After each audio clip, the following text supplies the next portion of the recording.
Hi everyone. तो आज है 14 नवंबर और 14 नवंबर में जितना भी न्यूज़ रहा है, जो एग्ज़ाम ओरिएंटेड रहा है, उस हर एक न्यूज़ को आज डिटेल के साथ हम लोग कवर करने वाले हैं। इसी के साथ जो प्लेसेस की न्यूज़ हैं, उसको भी कवर करेंगे।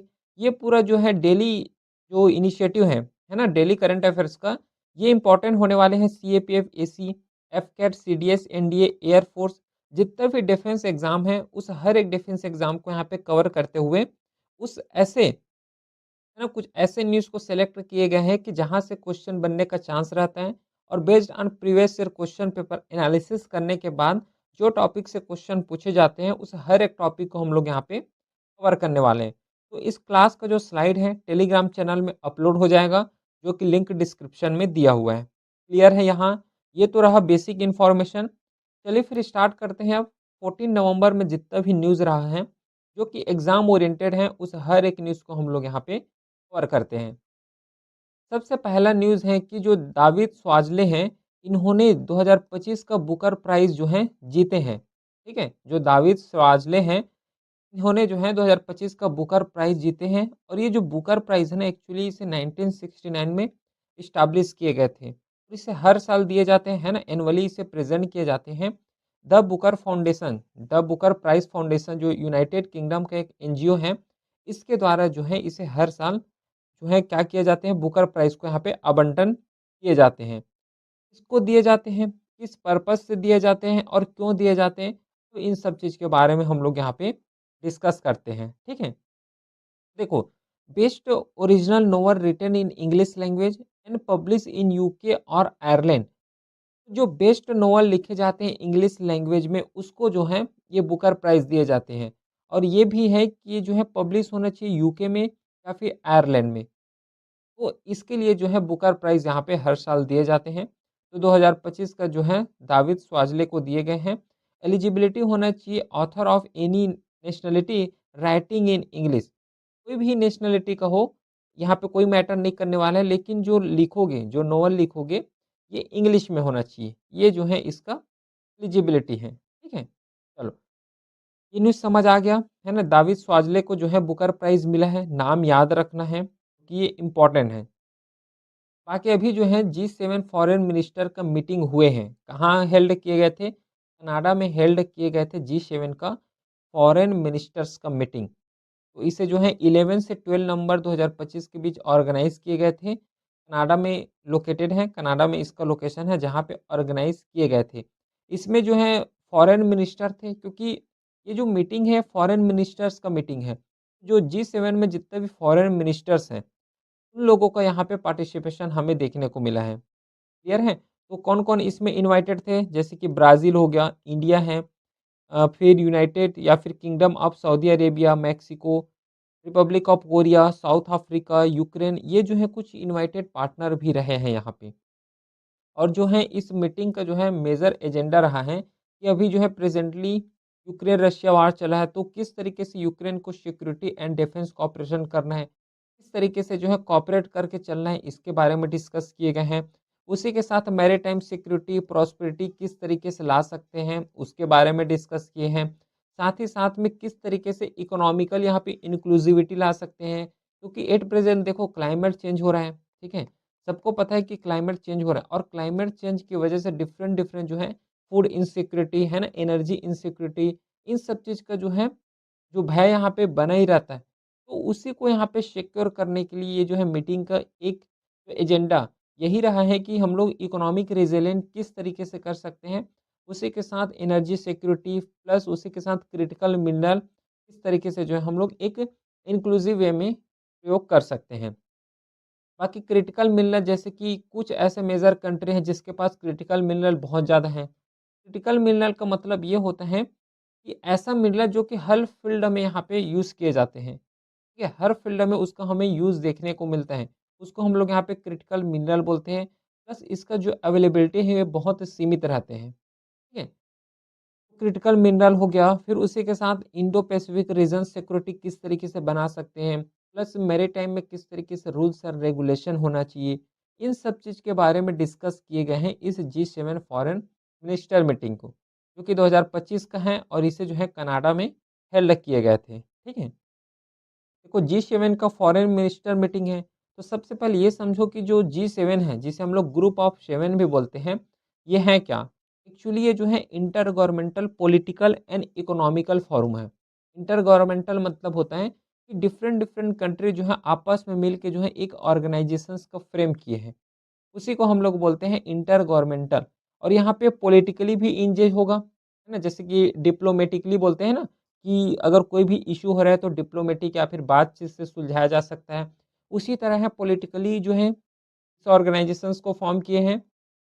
उसी के साथ जो है इकोनॉमिकल है, अगर कहीं पे एनर्जी इनसिक्योरिटी होता है या फिर फाइनेंशियल के लिए फंडिंग चाहिए, तो ये जो है G7 है, जिससे जितना भी कंट्री है G7 कंट्री, वो आपस में मिल के उसको फंडिंग कर सके, है ना? इनसिक्योरिटी हो रहा है तो उसको सिक्योर पोजीशन में ला सके। ये जो है G7 का कुछ इसका मेजर ऑब्जेक्टिव है और इसी के थ्रू जो है इसे फॉर्म किए गए हैं G7 को। इसे 1975 में फॉर्म किए गए थे और इसका पर्पस वही था कि जितना भी इकोनॉमिकल पॉलिसी है अमॉन्ग पूरे वर्ल्ड का मेजर जो इंडस्ट्रियलाइज्ड डेमोक्रेसी है, उसको डिस्कस करना, उसको कोऑर्डिनेट करना, इनसिक्योरिटी को सिक्योर पोजीशन में लाना, उसी के साथ मैरीटाइम फील्ड को किस तरीके से सिक्योर कर सकते हैं, इस सब चीज़ के बारे में डिस्कस करना इसका जो है फाउंडिंग पर्पस रहा है। Discuss and coordinate economic policy among the world major industrialised democracy, ये जो है इसका मेजर पर्पस रहा है। जो जी सेवन कर रहे हैं तो एक बार इसका फाउंडिंग मेंबर कौन है, ये भी तो जानना बहुत ज़रूरी है। तो G7 का फाउंडिंग मेंबर या फिर जो है G7 है तो 7 मेंबर होगा। कौन-कौन है 7 member? Canada, France, Germany, Italy, Japan, UK है, यूनाइटेड किंगडम जो ब्रिटेन है, फिर यूनाइटेड स्टेट है, यूएसए है। ये जो है मेजर यहाँ पे G7 का कंट्री।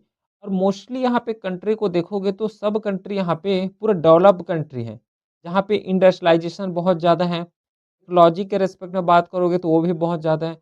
हर फील्ड में हमें जो है इस कंट्री में एडवांसमेंट देखने को मिलेगा। और मोस्टली जो है यूरोपियन कंट्री हमें दिख रहे हैं यहाँ पे, है ना?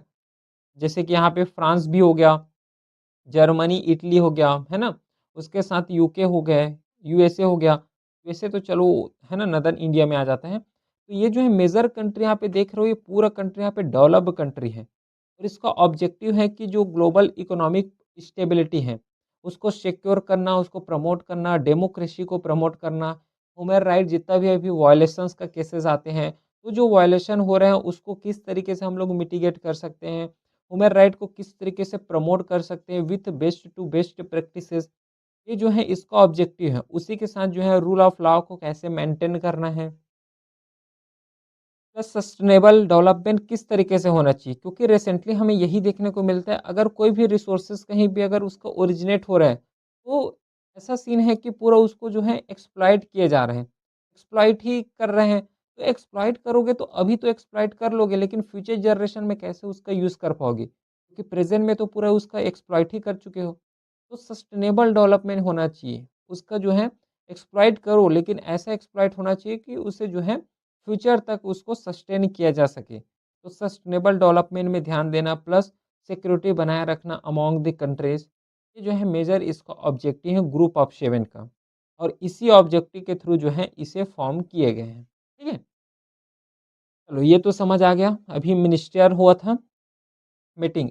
अब देखो इंडिया को यहाँ पे 9th रैंक मिले गए हैं long term index of the global climate risk, जो कि 2026 के लिए रिलीज़ किए गए हैं जर्मन वॉच के द्वारा। जो है ये इंडेक्स को याद रखना लॉन्ग टर्म इंडेक्स है ना? और इसमें जुड़े गए हैं global climate risk index 2026, German watch के द्वारा रिलीज़ किए गए हैं। है क्या देखो, ये जो ग्लोबल क्लाइमेट रिस्क इंडेक्स ये है क्या? इसे जर्मन वॉच के द्वारा पब्लिश किए जाते हैं। अभी 2000 जो है 25 में पब्लिश किए गए हैं। इसका जो हेडिंग देखोगे तो ये लिखा हुआ है लॉन्ग टर्म इंडेक्स। इसका मतलब है कि 1995 में और 1995 से 2040 तक किस तरीके से कितने बार जो है विदर स्टॉर्म आए, कितने बार फ्लड आए, कितने बार हीट वेव और किस तरीके से क्लाइमेट चेंज हो रहा है। और उस क्लाइमेट चेंज का जो है कंट्री के ऊपर कितना इम्पैक्ट आया है इस 1995 से 2024 के बीच, इसको एसेस करने के बाद जो है एक रैंक डिसाइड किया जाता है। और उसी रैंक के अकॉर्डिंग जो है डिफरेंट डिफरेंट कंट्री को यहाँ पे अलॉट किए जाते हैं। और सेम रैंक यहाँ पे जो है 9th रैंक इंडिया को मिला गया है। ठीक है? यहाँ पे वही चीज़ है कि लॉन्ग टर्म इंडेक्स का मतलब यही होता है कि 1995 से 2014 के बीच जितना भी यहाँ पे स्टॉर्म, फ्लड, हीट वेव है ना, या फिर सुनामी, साइक्लोन, इस तरीके से डिफरेंट डिफरेंट जो फिनोमेना होता है ना, किस तरीके से क्लाइमेट को इम्पेक्ट किए हैं और किस तरीके से जो है उस पर्टिकुलर कंट्री को इम्पेक्ट किए हैं, उसके बारे में जो है इंडेक्स यहाँ पे दिए गए हैं। समझ आ गए इंडेक्स? तो ये जो इंडेक्स है इसमें क्या-क्या ऐसा यूज़ किए जाते हैं एज़ इंडिकेटर, जिसके थ्रू जो है यहाँ पे रैंक को डिसाइड किए जाते हैं। तो पहला है कि नंबर ऑफ डेथ्स कितना हुआ है, क्योंकि यहाँ पे फ्लडिंग आ रहा है, फ्लडिंग के बाद हीट वेव को भी यहाँ पे मेज़र कर रहे हैं, हीट वेव के साथ साइक्लोन हो गया, इस तरीके से डिफरेंट डिफरेंट जो फिनोमेना है, तो वहाँ से जो है इंफ्रास्ट्रक्चर डैमेज के साथ-साथ जो है ह्यूमन डैमेज यहाँ पे भी हमें देखने को मिलता है।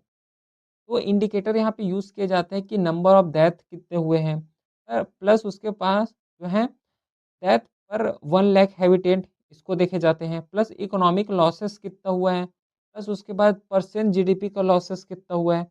ये जो है कुछ इसका मेजर इंडिकेटर हैं और इसी इंडिकेटर के थ्रू जो है इसे डिफाइन किए जाते हैं, डिफरेंट डिफरेंट कंट्री को जो है रैंक दिए जाते हैं। ये जो है हिस्टोरिकल या फिर इम्पैक्ट बेस्ड यहाँ पे असेसमेंट होता है। यहाँ पे कोई प्रिडिक्शन नहीं करते, इस चीज़ को याद रखना। प्रिडिक्ट नहीं करती, ये जो है 1995 से जो 2014 है, इसके बीच यहाँ पे जो इंडेक्स को यहाँ पे क्लासिफ़ाई किए।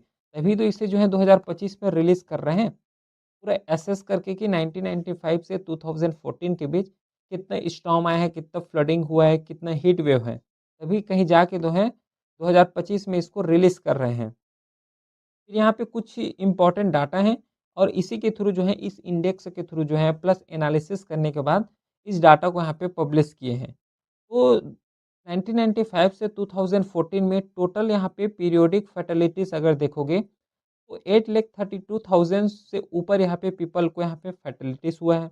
उसी के साथ जो है टोटल कितना ऐसे इवेंट हैं जो कि यहाँ पे रिकॉर्डेड किए गए हैं।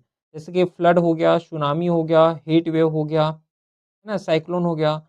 यहाँ पे देखो 9700 बार, है ना? मोर देन इतना बार एक्सट्रीम वेदर इवेंट हमें देखने को मिला है। उसी के साथ जो है टोटल इकोनॉमिक लॉस में 4.5 ट्रिलियन का यहाँ पे इकोनॉमिक लॉस हुआ है, जो है 1995 से 2014 के बीच। फिर कुछ यहाँ पे मोस्ट अफेक्टेड कंट्री के बारे में भी डिफाइन किए हैं कि 1995 से 2014 के बीच कौन ऐसा जो कंट्री है जो सबसे ज़्यादा इस फिनोमेना का जो है सबसे ज़्यादा शिकार हुए हैं। तो एक रिको है ना? प्यूर्टो रिको हो गया, फिर सेकंड म्यांमार है, फिर होंडुरास है, मोज़ाम्बिक है, फिर फिलीपींस, बांग्लादेश, पाकिस्तान, थाईलैंड और इसी के रिस्पेक्ट में जो है 9th नंबर में इंडिया है। ऐसे जो है रैंक यहाँ पे डिसाइड किए जाते हैं कि कौन-सा कंट्री जो है सबसे जो है ज़्यादा अफ़ेक्टेड है, उसके बाद कौन-सा कंट्री जो है उससे कम अफ़ेक्टेड है और इसी के रिस्पेक्ट में इंडिया को यहाँ पे 9th नंबर का पोज़ीशन दिए गए हैं। ठीक है? तो इंडिया को यहाँ पे 9th मिला है, डिस्कस कर लिए, ठीक? ये जो लॉन्ग टर्म इंडेक्स हैं, इसे पब्लिश करने का काम जो है जर्मन वॉच के द्वारा किया जाता है, जो कि जर्मन वॉच एक एनजीओ है, नॉन गवर्नमेंटल ऑर्गेनाइजेशन है। इसी के थ्रू जो है इम्पैक्ट को यहाँ पे असेस किया जाता है। इसे 1991 में फाउंड किए गए हैं। इसका हेडक्वार्टर जो है बोन जर्मनी में हमें देखने को मिलता है। इसका फोकस एरिया वही है कि किस तरीके से क्लाइमेट चेंज हो रहे हैं, उसको किस तरीके से मिटिगेट करना, उसके लिए कुछ यहाँ पे रूल्स एंड रेगुलेशंस को एडवाइस करना, जो है जर्मन वॉच के द्वारा किए जाते हैं। उसी के साथ ग्लोबल में इक्विटी बनाए रखना, एट प्रेज़ेंट जो है क्लाइमेट चेंज के रिस्पेक्ट में डिबेट होता है कि डेवलपिंग कंट्री फंडिंग करने वाले हैं कि डेवलप्ड कंट्री फंडिंग करने वाले हैं। क्योंकि डेवलप्ड कंट्री जो है पूरा क्लाइमेट को या फिर फ़ॉसिल फ्यूल को जला-जला के डेवलप बने हैं। लेकिन जब बात आता है डेवलपिंग कंट्री का, उसे जो है बोलते हैं कि फ़ॉसिल फ्यूल का यूज़ नहीं करना है।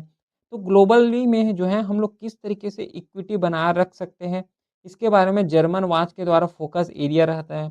फूड सिक्योरिटी कैसे हम लोग मेंटेन कर सकते हैं, उसी के साथ जो है सस्टेनेबल डेवलपमेंट में कोई भी रिसोर्सेज़ या फिर कोई भी प्लानिंग किस तरीके से कर सकते हैं, जिस तरीके से जो है सस्टेनेबली हम लोग यूज़ कर सकें कोई भी थिंग्स को या फिर कोई पार्टिकुलर चीज़ को। ये जो है जर्मन वॉच का कुछ फ़ोकस एरिया है। मेजर रिपोर्ट इसके द्वारा पब्लिश किए जाते हैं, जैसे कि अभी पब्लिश हुए हैं, ग्लोबल क्लाइमेट रिस्क इंडेक्स जो कि लॉन्ग टर्म इंडेक्स के नाम में जाने जाते हैं। सेकंड जो है क्लाइमेट चेंज परफॉर्मेंस इंडेक्स, कि किस तरीके से क्लाइमेट चेंज हो रहे हैं और कौन कंट्री, जो पर्टिकुलर कंट्री हैं, क्लाइमेट चेंज के रिस्पेक्ट में ज़्यादा सूटेबल रूल्स एंड रेगुलेशन बना रहे हैं। तो उसको और उसके परफॉर्मेंस को कि किस तरीके से जो है क्लाइमेट चेंज को मिटिगेट करने के लिए उसका परफॉर्मेंस रहा है, इस इंडेक्स के द्वारा बताए जाते हैं, क्लाइमेट चेंज परफॉर्मेंस इंडेक्स के द्वारा। पर्पस डिस्कस कर चुके हैं कि एडवोकेट करना for global environmental protection and equitable sustainable development by influencing policy at national and international level. Climate change को कैसे मिटिगेट करना है, किस तरीके से डिफरेंट डिफरेंट जो फिनोमेना है, चाहे फूड इनसिक्योरिटी का, ग्लोबल इक्विलिटी का, इकोनॉमिकल इनसिक्योरिटी का, तो उसके लिए जो है नेशनल और इंटरनेशनल लेवल में रूल्स एंड मेजर को यहाँ पे एक एडवाइस के थ्रू यहाँ पे देना है। ये जो है इसका मेन ऑब्जेक्टिव है। ठीक है, ये न्यूज़ समझ आ गया। चलो अगला न्यूज़ देखते हैं कि यहाँ पे विनबैक्स मिलिट्री एक्सरसाइज जो कि 6 एडिशन रहा है, इसे इंडिया और वियतनाम के बीच कंडक्ट किए जाते हैं। इस चीज़ को सबसे पहले याद रखना। विन का मतलब यहाँ पे हो जाएगा वियतनाम और बाकी इंडिया के साथ, तो ये याद रहेगा ही रहेगा। इस साल का जो है 2025 का थीम रहा है 6 एडिशन, सॉरी जो है एडिशन रहा है 6 एडिशन, वियतनाम और इंडिया के बीच कंडक्ट किए जाते हैं। अभी जो है 2025 में 11 नवंबर से 27 नवंबर के बीच जो है इसे ऑर्गेनाइज़ किए जाएँगे। यहाँ पे वियतनाम, हनोई वियतनाम में इसे ऑर्गेनाइज़ किए जाएँगे। बाकी इसका जो है फ़ोकस एरिया या फिर कुछ की एक्टिविटी के बारे में अगर डिस्कस करें, जिसके द्वारा जो है ये एक्सरसाइज़ को कंडक्ट करेंगे, तो theoretical training on UN peace keeping operation, किस तरीके से यूएन पीस कीपिंग में ऑपरेशन चला सकते हैं। यूएन पीस कीपिंग का मतलब ये होता है जो यूनाइटेड नेशन है उसका एक फोर्सेस है ना? डिफरेंट डिफरेंट कंट्री में जो फोर्सेस होते हैं ना, सेम यूनाइटेड नेशंस का एक फोर्सेस है जिसका हम लोग जो है पीस कीपिंग बोल रहे हैं। तो ग्लोबल लेवल में जितना भी यहाँ पे इनसिक्योरिटी हो रहे हैं, ग्लोबल लेवल में जितना भी अनरेस्ट है, तो उसको जो है हैंडल करने का काम जो है यूएन पीस कीपिंग के द्वारा किया जाता है। तो इसका जो है एक एक्टिविटी रहा है कि किस तरीके से हम लोग जो है यूएन पीस कीपिंग ऑपरेशन चला सकते हैं, plus field training, engineering, medical unit, search and research, unmanned vehicle या फिर ड्रोन ऑपरेशन। उसी के साथ जो है फील्ड एक्सरसाइज करना, रियल मिशंस कंडीशंस के साथ, रियल मिशंस कंडीशंस के साथ जो है ये कुछ इसका फोकस एरिया रहा है इस एक्सरसाइज का। बाकी स्ट्रेटेजिक पर्पस का बात करोगे तो जो इंडिया और वियतनाम, इन दोनों फोर्सेस के बीच यहाँ पे जो है एक्सरसाइज कंडक्ट हो रहा है। तो इन दोनों कंट्री के बीच जो कोऑर्डिनेशन है, ये कोऑपरेशन बहुत ज़्यादा हमें स्ट्रेंथन देखने को मिलेगा, बोल्स्टर होगा। India Vietnam defence cooperation depend होगा इंटरपोलेबिलिटी। डिफरेंट डिफरेंट जो फोर्सेस हैं यहाँ पे इंडिया और वियतनाम, इन दोनों फोर्सेस के बीच यहाँ पे जो कोऑर्डिनेशन बहुत ज़्यादा स्ट्रांग होगा। इसी के थ्रू जो है इस एक्सरसाइज के थ्रू, प्लस ह्यूमैनिटेरियन सिनेरियो हो गया, फिर दोनों फोर्सेस के बीच यहाँ जो ट्रस्ट है, ये बहुत ज़्यादा हमें स्ट्रेंथन देखने को मिला और मिलेगा भी, क्योंकि दोनों फोर्सेस के बीच यहाँ पे जॉइंट होके ऑपरेशन चला रहे हैं। क्लियर है? तो विम्बेक्स के बारे में अगर थोड़ा स्टैटिक पोर्शन देखोगे, तो ये जो है बायलैटरल आर्मी एक्सरसाइज है। इसे जो है आर्मी के द्वारा किए जाते हैं इस एक्सरसाइज को। इसे फर्स्ट टाइम हेल्ड किए गए थे 2018 में और इसे हर साल किए जाते हैं, ठीक है? जैसे अभी जो है वियतनाम में होस्ट किए गए हैं, तो नेक्स्ट ईयर जो है इंडिया में होस्ट किए जाएँगे। इसके बाद फिर से वियतनाम में, फिर से उसके बाद इंडिया में। तो अल्टरनेटिवली जो है इसके द्वारा जो है इंडिया और वियतनाम के द्वारा इसे होस्ट किए जाते हैं। इसे आर्मी के द्वारा कंडक्ट किए जाते हैं और ये जो है एक्सरसाइज़ आर्मी का ही एक्सरसाइज़ है। इसका ऑब्जेक्टिव है विनबेक्स की कि जिस तरीके से जो है डिफेंस कोऑपरेशन होना चाहिए, उस डिफेंस कोऑपरेशंस को यहाँ पे स्ट्रेंथन करना, उसी के साथ दोनों आर्मी के बीच कोऑर्डिनेशन बना पाना, ट्रस्ट को बिल्ड करना और अच्छे तरीके से जो काउंटर इंसर्जेंसी या फिर काउंटर इमरजेंसी जो चला रहे हैं, और हर चीज़ को यहाँ पे जॉइंट तरीके से कोऑपरेट करते हुए अंजाम देना, ये इसका जो है मेन इसका ऑब्जेक्टिव है। उसी के साथ जो है यूएन पीस की में ऑपरेशन चलाना, ये जो है सबसे ज़्यादा स्पेशली इसी को यहाँ पे डिफाइन किए जाते हैं कि जो यूएन पीस कीपिंग ऑपरेशन है उसको अच्छे तरीके से कर लिया जाए। कुछ फोकस एरिया रहा है जिसके थ्रू जो है इसे इस्टेब्लिश किए गए हैं कि जॉइंट टैक्टिकल ऑपरेशंस करना, फिर पीस कीपिंग मिशन हो गया, ह्यूमैनिटेरियन असिस्टेंस हो गया, plus field and operational training हो गया। इसके बारे में भी अभी हम लोग डिस्कस किए हैं। क्लियर है? ये न्यूज़ समझ आ गया? चलो फिर नेक्स्ट न्यूज़ कवर करते हैं वो है नेशनल वाटर अवार्ड 2024 के लिए जो है 6 एडिशन रहा है। तो महाराष्ट्र को यहाँ पे best state for water management awards यहाँ पे अवार्डेड गए हैं। डिफरेंट डिफरेंट वाटर्स जो डिफरेंट डिफरेंट जो है बेस्ट अवार्ड हैं, इसके बारे में डिस्कस करते हैं। लेकिन जो नेशनल वाटर अवार्ड है 2024 का यहाँ पे रिलीज़ किए गए हैं और ये जो है 6 एडिशन रहा है।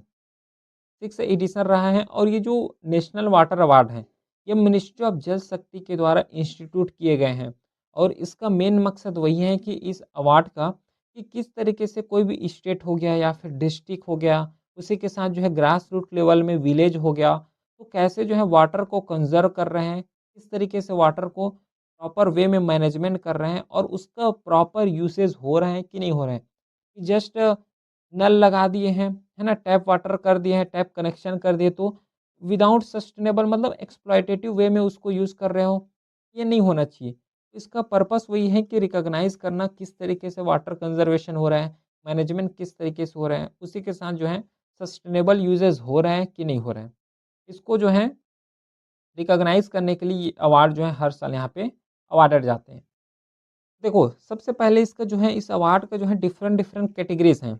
बेस्ट स्टेट का अवार्ड भी दिए जाते हैं, बेस्ट डिस्ट्रिक्ट अवार्ड हो गया, बेस्ट विलेज पंचायत हो गया, बेस्ट जो है urban local body, best schools या फिर कॉलेज, बेस्ट इंस्टीट्यूशंस हो सकते हैं, बेस्ट इंडस्ट्री हो सकते हैं या फिर सिविल सोसाइटीज़ हो सकते हैं।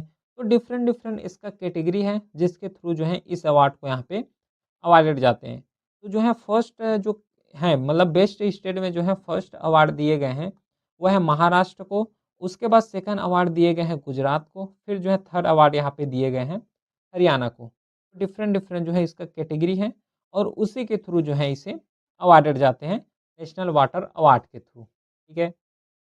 चलो, ये न्यूज़ भी कंप्लीट हुआ। अब नेक्स्ट न्यूज़ की तरफ बढ़ते हैं क्योंकि अभी रिसेंटली जो है डब्ल्यूएचओ ने वार्निंग दी है रिफ्ट वैली फीवर का। जो रिफ्ट है ना, रिफ्ट वैली फीवर, ये जो है एक डिसीज़ है जो कि केन्या में इसे फर्स्ट टाइम ऑब्ज़र्व किए गए थे। है ना? 1931 में जो है केन्या में फर्स्ट टाइम ऑब्ज़र्व किए गए थे। एक्चुअली ये जो है वायरस है, जो ज़ूनोटिक डिसीज़ होता है ना, वही एक जो है वायरल जो है ज़ूनोटिक डिसीज़ है। फर्स्ट टाइम जो है केन्या में ऑब्ज़र्व किए गए थे। इसका जो ट्रांसफ़ॉर्मेशन का अगर बारे में देखोगे कि किस तरीके से ये जो है एक जगह से दूसरे जगह फैलते हैं। बाइट ऑफ इन्फेक्टेड मॉस्किटो, है ना? जो मच्छर के जो है बाइट कर लेने से वहाँ से जो है इसका फैलाव देखने को मिलता है।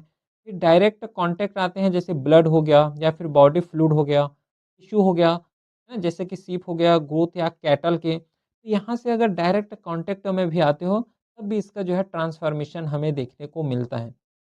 जैसे कि सिम्पटम्स का अगर बारे में डिस्कस करोगे कि ह्यूमन में क्या सिम्पटम्स हो सकते हैं, तो फ़ीवर हो गया, हेडेक हो गया, है ना? मसल्स पेन है, वीकनेस हो गया। तो ये जो है कुछ इसका सिम्पटम्स हैं, जो रिफ्ट वैली फ़ीवर है, इसका सिम्पटम्स है ह्यूमन में इस तरीके से जो है हमें देखने को मिलता है। और मोस्ट अफ़ेक्टेड एरिया सबसे पहले तो देखो केन्या हो गया, केन्या में इसका ओरिजिनेट हमें देखने को मिला है। तो केन्या जो है एक अफ्रीकन कंट्री है, तो उसी अफ्रीकन कंट्री में हमें इसका सीमित अभी तक देखने को मिला है। जैसे कि अफ्रीका में हो गया, स्पेशली ईस्ट या फिर सदर्न एरिया में, उसी के साथ अरेबियन पेनिनसुला तक भी आ चुका है ये, जो रिफ्ट वैली डिसीज़ है। इसका कुछ प्रिवेंशन मेजर भी ले सकते हैं जैसे कि मॉस्किटो को कंट्रोल करो, क्योंकि ये जो मॉस्किटो है उसी के बाइट से जो है इसका ट्रांसफॉर्मेशन देखने को मिल रहा है। फिर एनिमल वैक्सीनेशन, अवॉइड करो कॉन्टैक्ट विथ इन जो इन्फेक्टेड एनिमल्स हैं, उसके साथ कॉन्टैक्ट आने से अवॉइड करो। फिर सेफ हैंडलिंग ऑफ मीट हो गया, एनिमल प्रोडक्ट हो गया। ट्रीटमेंट जो है इसका कोई अभी तक स्पेसिफिक एंटीवायरल जो है ट्रीटमेंट अभी तक नहीं आए हैं, लेकिन ये सपोर्टिव केयर हैं। ये जो है कुछ इसका ट्रीटमेंट है, ट्रीटमेंट को भी यहाँ पे थोड़ा याद रखोगे।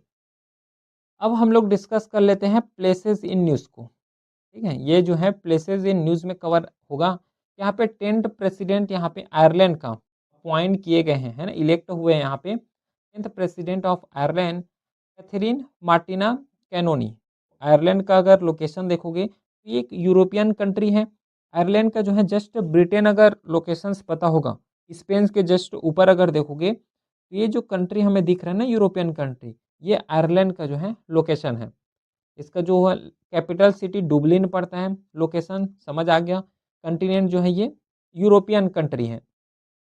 यहाँ का जो क्लाइमेट हमें देखने को मिलेगा तो थोड़ा विंड मिल या फिर मिल्ड विंटर टाइप का हमें क्लाइमेट देखने को मिलेगा। कैसे? क्योंकि सबसे पहले इसका लोकेशन देखोगे तो क्लियरली समझ आ रहा है कि पूरा वाटर बॉडी से घिरा हुआ है। जो कंट्री है वाटर बॉडी से घिरा हुआ है, तो इसका क्लाइमेट भी उसी तरीके से देखने को मिलेगा। जैसे कि कोल्ड समर मिल रहे हैं। कोल्ड समर इसलिए है क्योंकि यहाँ पे जो है सन का रेडिएशन डायरेक्ट नहीं आ रहा है। उसी के साथ पूरा वाटर बॉडी से घिरा हुआ है तो जितना यहाँ पे समर होना चाहिए, ना? जो टेम्परेचर होना चाहिए उतना टेम्परेचर भी यहाँ पे नहीं है। उसी के साथ मैरीटाइम टेम्परेचर है। फिर नेक्स्ट जो है यहाँ का इकोनॉमी का अगर देखोगे तो सबसे पहले डेवलप कंट्री है। जितना भी यूरोपियन कंट्री है ना मोस्टली वहाँ पे हमें डेवलप कंट्री ही देखने को मिलेगा। तो उसी के साथ जो आयरलैंड है और आयरलैंड जो है ये भी एक डेवलप कंट्री है। तो एडवांस टेक्नोलॉजी है ना, एडवांस जो है मेडिकल इक्विपमेंट हर फील्ड में यहाँ पे हमें एडवांसमेंट देखने को मिलेगा। हाई इनकम इकोनॉमी है आयरलैंड का। उसी के साथ जो है मेजर इंडस्ट्री जो है यहाँ का वो है फार्मास्यूटिकल है। कि यहाँ का मेजर इकोनॉमी है और मोस्टली पीपल इसी में इंगेज हैं। उसी के साथ टेक्नोलॉजी हो गया, एग्रीकल्चर है, टूरिज्म है, फाइनेंस हो गया, फूड प्रोसेसिंग हो गया। ये कुछ इसका मेजर इंडस्ट्री है जो कि मोस्ट पीपल यहाँ पे एम्प्लॉयड हैं। क्लियर है, ये समझ आ गया? तो देखो ये तो रहा कि पूरा 14 नवंबर में जितना भी न्यूज़ रहा है, हर एक न्यूज़ को विथ डिटेल के साथ हम लोगों ने यहाँ पे कवर किए हैं। इस पूरे क्लास का जो स्लाइड है टेलीग्राम चैनल में अपलोड हो जाएगा, जो कि लिंक डिस्क्रिप्शन में दिया हुआ है। चलिए फिर मिलते हैं हम नेक्स्ट क्लास में, तब तक के लिए thank you, have a great day.